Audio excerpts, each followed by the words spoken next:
The first night, I did not sleep.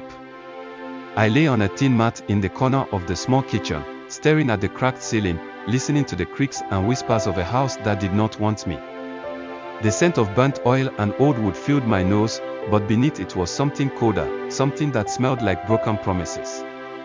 My mother had hugged me tightly before I left the village, her voice trembling with hope. "Ikin, my son, you will go to school in Onitsha. You will become a great man."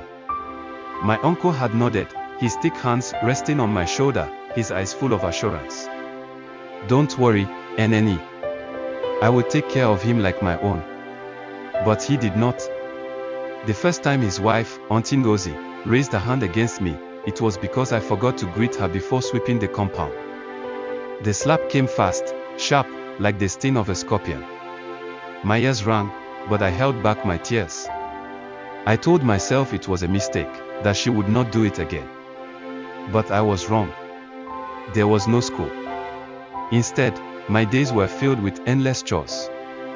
Before the sun stretched its arms over the city, I was already awake, scrubbing floors, fetching water, washing clothes that were not mine.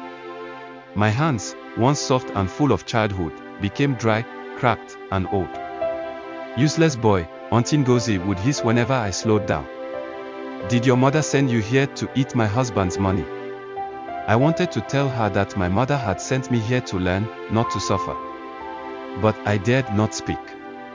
The last time I tried to defend myself, she had beaten me with a wooden spoon until my back was lined with bruises like the roots of an ancient tree. Uncle saw it. He saw the pain in my eyes, the way I winced when I bent to serve him his food. But he never asked, never stopped her. He would only sigh and say, "Ngozi, take it easy on the boy," before turning back to his newspaper. The nights were the hardest. I would lie on my mat, curled up like a wounded animal, biting my lip to stop the sobs from escaping. Sometimes, I would whisper to the wind, hoping it would carry my words back to my mother. "Mama, it is not like you thought. Mama, I am suffering. Mama, I want to come home." But there was no reply. One evening, as I knelt by the backyard tap, scrubbing a pot until my fingers ached, I heard Auntie Ngozi talking on the phone. She laughed, her voice full of mockery. "School? Which school? That boy is here to work.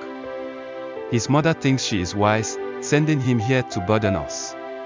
Nonsense. My heart cracked. The sky was darkening, but the real darkness was inside me. I wanted to run. I wanted to scream. But where would I go? The streets of Onitsha were not kind to boys like me.